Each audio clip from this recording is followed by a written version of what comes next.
E aí, resistência? Aqui é o Rogue trazendo mais um vídeo de Chaotic, continuando aquela série listando as melhores cartas de ataque do Chaotic TCG. E agora vamos falar das cartas de custo 2, as 5 melhores baseadas na minha opinião. Queria falar logo que essa lista foi meio difícil de fazer, porque as cartas de custo 2 são meio que mais do mesmo. Geralmente focado em dano de ataque, não tem algum efeito tão interessante e tão versátil como as cartas de custo 0, 1 e até as cartas mais altas. Então, vale a pena discordar dessa lista e comentar aqui embaixo o que é que você acha que faltou, que acharia mais legal. Mas vamos nessa, vamos começar então com a lista. Em quinto lugar, Caustic Cascade, ou Cascata Cáustica. Uma carta de custo 2, dano base 0 e dano de água 20. Apenas somente isso mesmo. Essa é uma carta bem interessante, uma carta de custo 2 que causa 20 de dano. Tá um dano aceitável, um dano na média.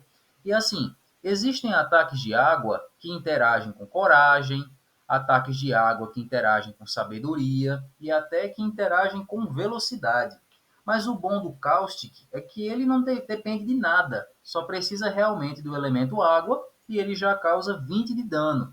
Muitas vezes você tem um deck baseado em água, o que é muito comum no Chaotic, são os decks geralmente mais fortes do jogo, os mais relevantes, são decks baseados em água, e você tem criaturas diversas, criaturas que têm status diferentes, subtipos diferentes, e aí pode ser meio difícil você buscar ataques que maximizem as características de cada uma. Elas podem ter atributos diferentes, mas aí então com o Caustic, você causa os 20 de dano básico. Então pode valer a pena.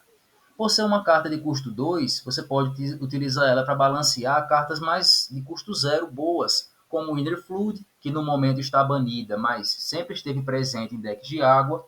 E tá até um Fluid Flame, que é usada para recuperar o elemento água quando você perde. E isso é muito relevante para essa carta, porque como ela tem o dano somente com água, se você perder esse elemento, deu ruim. É um ponto fraco dessa carta. O ponto forte é que ela depende só de água e o ponto fraco é que ela depende só de água. Mas mesmo assim é uma carta interessante. Sempre vê jogo em muitos decks, quando você não usa uma carta melhor, como as que eu falei aqui no vídeo, as de antes. Mas é uma carta boa, relevante e para mim merece estar no top 5.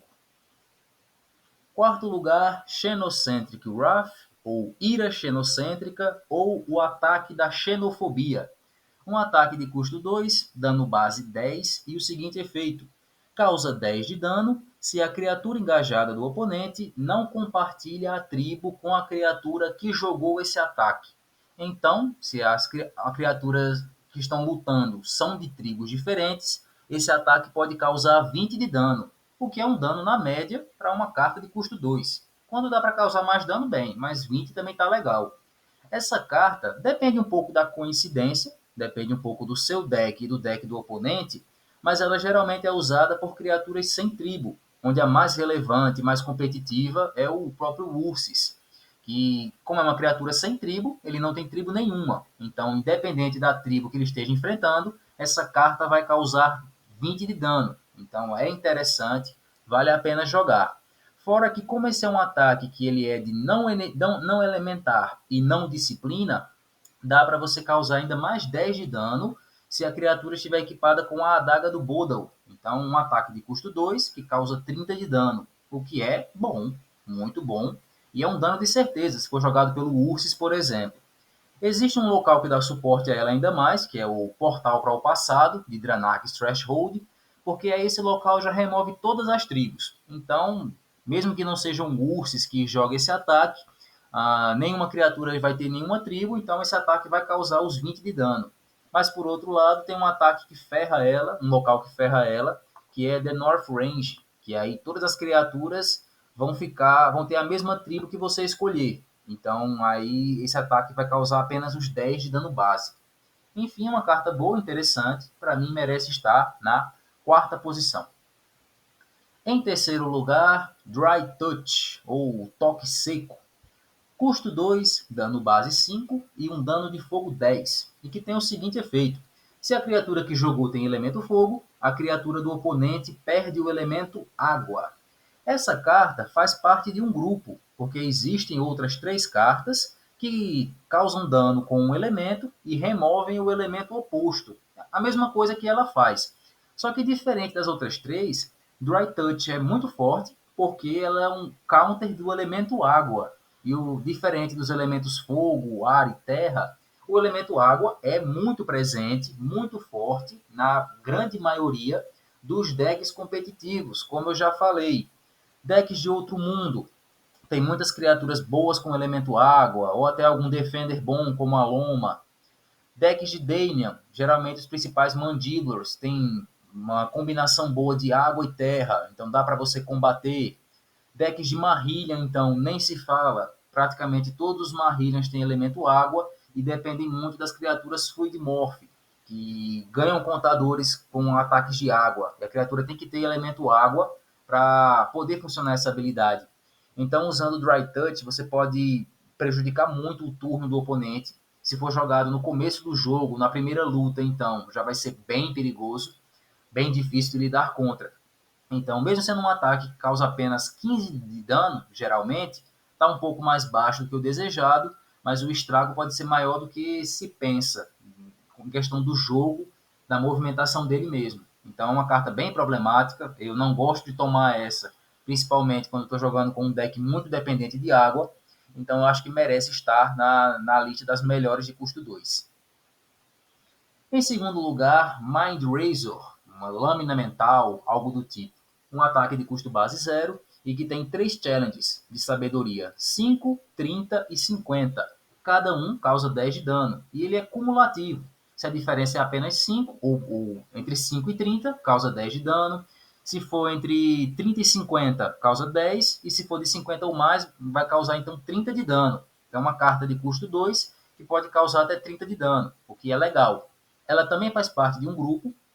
Cada disciplina tem uma carta com essa categoria, esse estilo, que pode causar até 30 de dano.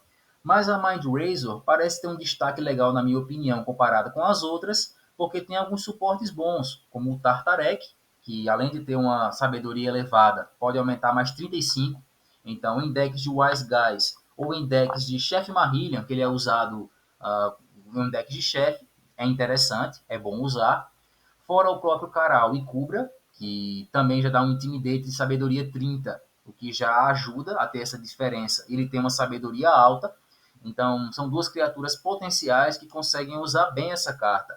As outras cartas de coragem, poder e velocidade geralmente não são tão usadas, porque ou é difícil conseguir esses 50, não há tanto suporte para isso, ou quando tem, não vale tanto a pena usar. Por exemplo, os Mypidians podem conseguir facilmente uma diferença de 50 de velocidade, mas uma carta de custo 2 fica meio cara para esse deck, então geralmente eles não usam. Apenas a de velocidade é que tem um destaque, e por ser uma carta de custo 2 que pode causar até 30 de dano, mas mesmo que cause apenas 20 ou 10 ainda está valendo, eu acho que merece estar entre as melhores.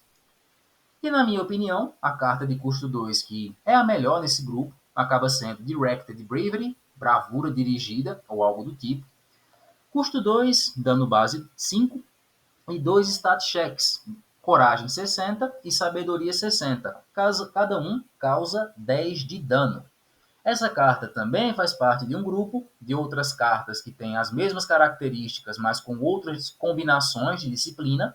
Mas o Directed Bravery é interessante porque coragem e sabedoria geralmente são 2 atributos altos para muitos lutadores bons, como por exemplo o próprio Tartarek, que pode abusar dessa carta tanto em decks Wise Guys, do outro mundo, ou em decks de chefe. O próprio Maxor Pop, que não é uma criatura extremamente meta, mas pode usar essa carta também. Loma, que é uma defensora muito usada, muito popular em decks mistos principalmente. E a própria Ivena, que além de ter naturalmente as disciplinas necessárias para usar essa carta, ainda dá um bônus de 5, já que ela tem outro perform de coragem e sabedoria. Então essa carta pode causar 35 de dano se jogada pela Ivena. Existem outros exemplos interessantes que alguns decks de disciplina podem usar e abusar dessa carta. Então eu acho que é interessante, vale a pena usar. Para mim realmente é uma carta muito boa, 25 de dano quase certo, garantido. E é isso. Essas são as cartas de custo 2 melhores do que Chaotic TCG, na minha opinião. Mas esteja livre para comentar, discordar, falar o que acha. Vem para o nosso servidor, a gente está sempre conversando. Se inscreve no canal se é novo por aqui. E é isso aí, pessoal. Valeu e até o próximo vídeo.